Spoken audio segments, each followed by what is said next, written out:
来，乡亲啊，你对这个中正纪念堂的制服美女有印象无？为民国69年，中正纪念堂开堂了后，因接待过真侪重要的外国贵宾。最近中正纪念堂咧举办着女性制服的展览会，透过这个制服来记录着妇女运动甲性别平权伫台湾发展的历史。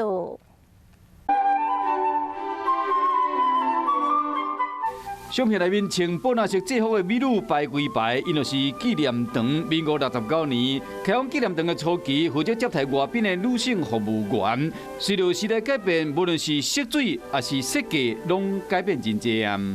在我右手边这套以浅蓝色短袖搭配薄长袖外套是女性服务员的春夏款制服，而另外一边以宝蓝色长袖搭配毛料大衣，则是他们的秋冬款制服。这两套制服都是民国69年到80年女性服务员的首套制服。因为她是为大家服务，然后不是她一个人，而且还有别的人，所以他们这之间呢，我们就感觉，他们这是种任务、责任。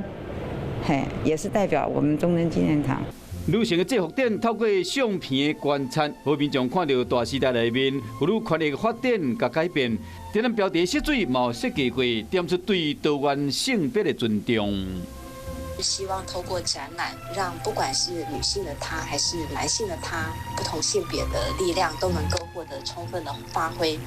这个制服表现出台湾为妇女运动两性平等到今日性别平权的过程，邀请民众伫3月15进前到中正纪念堂去看这优雅专业的女性力量是如何参与台湾每一个重要的历史时刻。